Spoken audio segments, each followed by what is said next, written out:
Welcome to Present Poetry. I'm your host, Erin Crittenden, and all poems within this podcast are either public domain or used with permission from the author or the author's estate.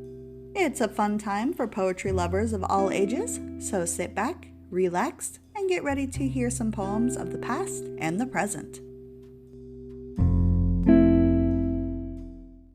This week's featured poet is Sarah Mower. Miss Sarah S. Mower has been misfortune's child. Disease laid its relentless hands upon her in early childhood, depriving her of a common school education and the world's sweet intercourse. Such has been its nature that, except on one occasion, she has not been able to leave home for more than 6 years. The snowdrop would never have appeared had not life's wintry hour given it birth. It was written to beguile tedious times. Winds, as they played through the groves that surround her aged father's retired and humble dwelling, sweet songsters, as they caroled from spray to spray, and the ripple of the Androscoggin as it glided past, to her ear were nature's sweet minstrels that cheered her heart in solitude and inspired her, too, to attempt the artless strains of nature. This little work, at the suggestion of her friends, is presented and dedicated to the benevolent public, humbly hoping and trusting that it may give pastime to the leisure hour, impress more fully moral and religious sentiment, and afford some little return for the thought that she has bestowed upon it.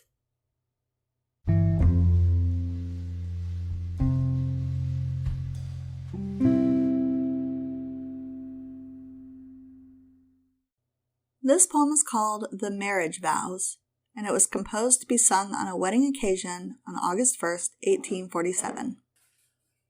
Oh, 'tis an interesting sight, when youthful hands and hearts unite. The Lord himself was pleased to own that man should never dwell alone.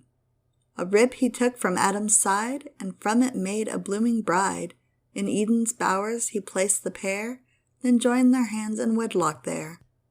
The nuptial ties by God were bound, while angels chanted anthems round. The mounting on swift pinions sang, till heaven's high arch with music rang. The Lord is present still to hear, the words you breathed have reached his ear, and his recording angel now is writing down the marriage vow. Wilt thou, the bridegroom till the end, still prove the fair one's faithful friend, who leaves her childhood's happy home, with thee through future life to roam? She trusts her fragile bark with thee, O steer it well over life's rough sea, and with an undivided heart, wilt thou for a maiden act thy part? As pure let thine affections be, as those white robes now worn by thee. O keep the sacred holy trust, till these fair forms turn back to dust. On seraph wings then may you soar, where friends are never parted more. There with the Lord may each reside, and Jesus own you as his bride.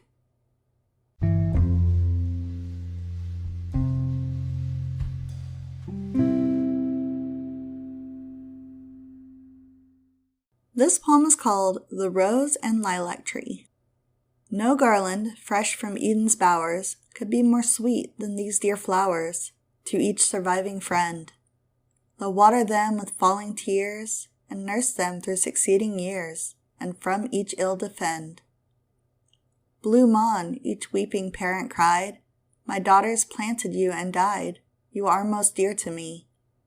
Each now in smiling beauty stands, were placed by these fair youthful hands, sweet rose and lilac tree. Bloom on, perfume the air, I love to see you flourish there, and in bright beauty bloom.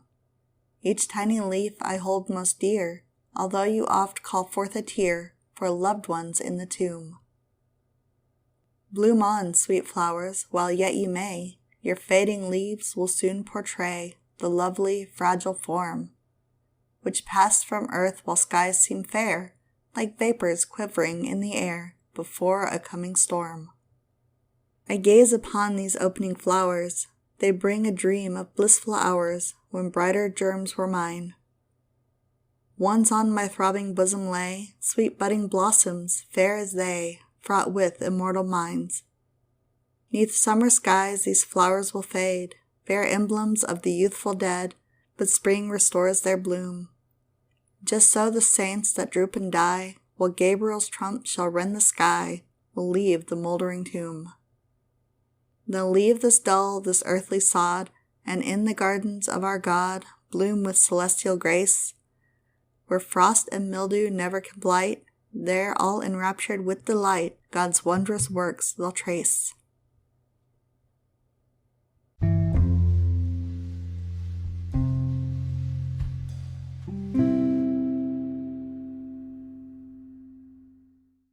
This poem is called Lines Upon a Lock of Hair.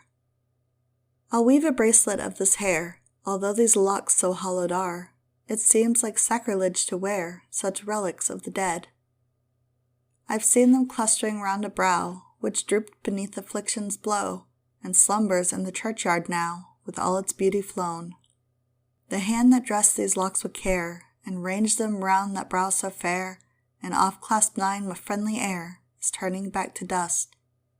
And closed those eyes whose radiant beams surpassed imagination's dreams, yet whispering still were but faint gleams emerging from the soul.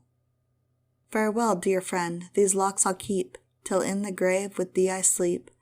There like thee may I cease to weep, and with thee wake to sing.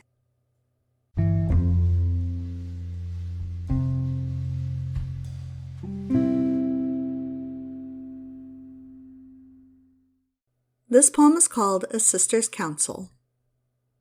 Be cheerful, thou saidst, that sweet sentence I heard. Though filled with emotion, I spake not a word. 'Twas music more soothing than steals through the trees, with green tresses waving in twilight's cool breeze. Be cheerful, thou saidst, when about to depart, in tones that said plainly, we come from the heart. We think of thee, sister, when absent or here, and wish not thine eye to be dimmed by a tear. Be cheerful, thou saidst, but oh, how can I be, when thou, my dear sister, art absent from me? Sweet home looks so vacant, so lonely and drear, I cannot be cheerful as when thou art here. Be cheerful, thou saidst, when about to depart, and conscious that grief was oppressing my heart. I thank thee, my sister, thy counsel was good. I fain would obey thee, I wish that I could.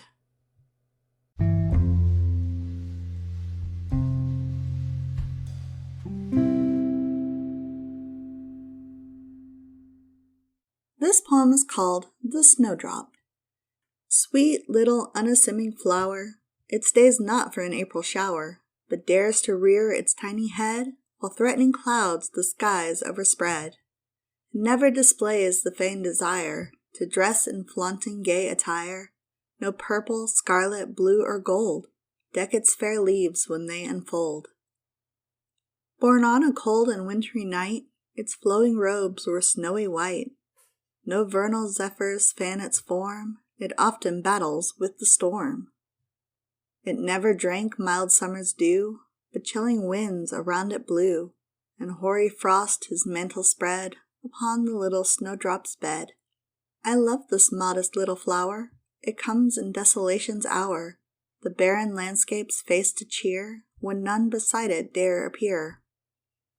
Just like the friend whose brightest smile is spared our sorrows to beguile, who like some angel from the sky, when needed most is ever nigh.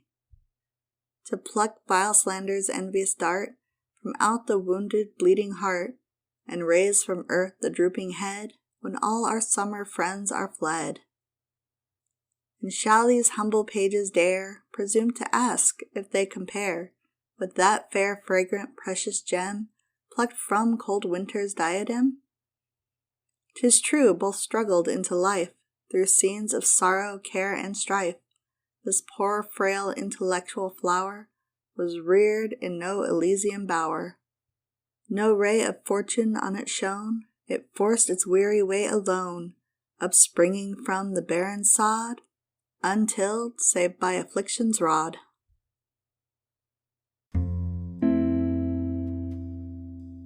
Thank you for listening to this episode of Present Poetry. If you enjoyed it, please leave us a review, share us on social media, or subscribe so you never miss an episode.